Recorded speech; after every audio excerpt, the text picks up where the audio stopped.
Changement profond ou mort de la CEDEAO. Notre CEDEAO va bientôt avoir 50 ans. Ce sera l'année prochaine, un demi-siècle. À la veille de ces 50 ans, nous avons le retrait de 3 de nos membres. Voilà le bilan de la CEDEAO. Monsieur le Président de la Commission de la CEDEAO, chers collègues, bonjour. Monsieur le Président, depuis quelques jours ici, nous écoutons les rapports des différents pays. Tous les pays disent qu'ils ont des problèmes de santé. Tous les pays disent qu'ils n'arrivent pas à nourrir leur population. Tous les pays disent qu'ils ont des problèmes d'école. Tous les pays, même là où il y a les djihadistes des États-Unis, même là où il y a l'armée française, disent qu'ils ont des problèmes de sécurité. Je n'entends pas dans le rapport des réponses à ces problèmes. Je n'entends pas dans ce rapport une prise en charge de ces problèmes. Monsieur le Président de la Commission de la CEDEAO. Monsieur le Président de la Commission, c'est hier, dans la journée, il y a moins de 24 heures, que nous avons reçu votre rapport de plus de 80 pages. Vous comprendrez qu'il y ait eu, dans un premier temps, 16 inscrits. Vous voyez, il y a 36 présents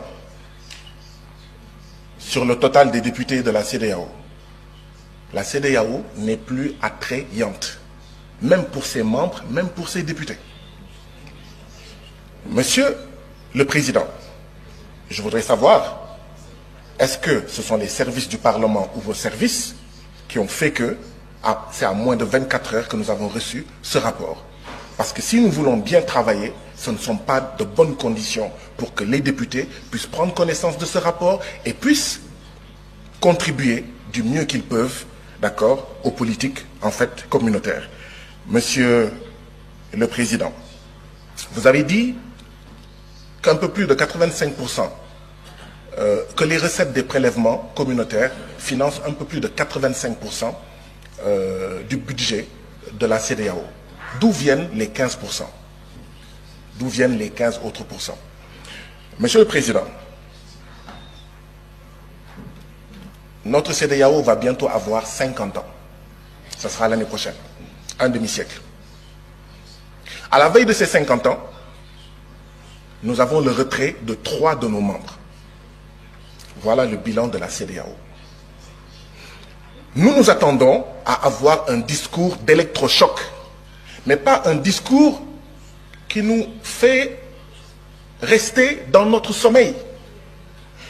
Monsieur le Président, une CEDEAO qui pousse ses membres à assassiner ses artisans, ses paysans, ses jeunes, ses femmes, envoyer ces jeunes dans le désert du Sahara, dans la mer Méditerranée ou l'océan Atlantique, qui pousse ses membres à assassiner leurs petites et moyennes entreprises, en poussant ces États membres à signer les accords de partenariat économique entre l'Union européenne et l'Afrique de l'Ouest.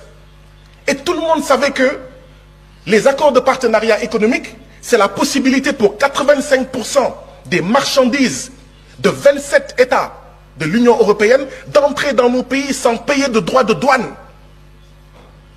Comment est-ce qu'on va régler la problématique du chômage?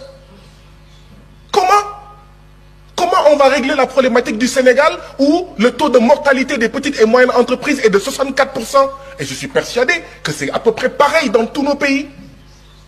Mais cette CEDEAO-là, c'est elle en réalité qui pousse notre jeunesse à essayer de traverser la mer Méditerranée et à prendre les pirogues à l'assaut de l'Europe forteresse. Nous ne voyons pas de changement.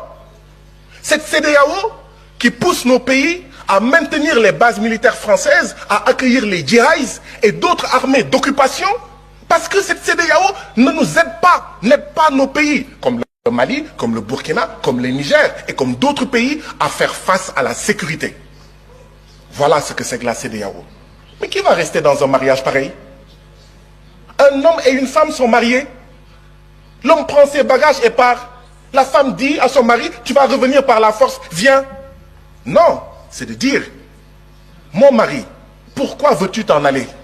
Et on pose les problèmes. Je ne sens pas cette démarche, Monsieur le Président. Et nous devons aller vers cette démarche. Refondation ou mort de la CEDEAO.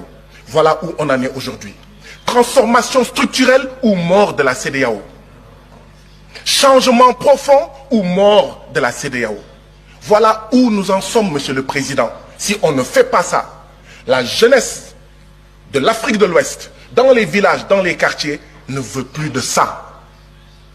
Dit que cette CEDEAO est une CEDEAO des chefs d'État et non des peuples. Et ça ne sert à rien de dire non, non, non, non, non, non, non. Il faut changer par les actes. Que cette CEDEAO soit une CEDEAO des peuples, que ça soit attrayant. Madame la Présidente, j'aurais suggéré qu'il y ait un minuteur. Dans nos différents parlements nationaux, il y a un minuteur, d'accord, qui montre... Votre temps de parole est épuisé. Pourquoi? Pourquoi? Pourquoi?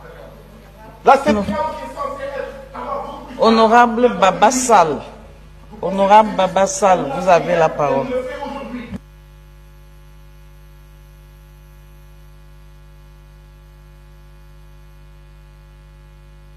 Démocratisme, que les gens sortent de la CEDEAO, que les gens sortent de la CEDEAO. Honorable Baba Sall. Certaines puissances ont refusé de nous vendre les équipements, ont bloqué les équipements que nous avons achetés dans certains pays parce qu'ils ont la licence de certains composants. Et ces puissances exploitent des minerais au Burkina Faso. Je le dis ici, haut et fort et solennellement. Ça va s'arrêter. Nous allons retirer des permis d'exploitation. Nous n'allons pas permettre cela.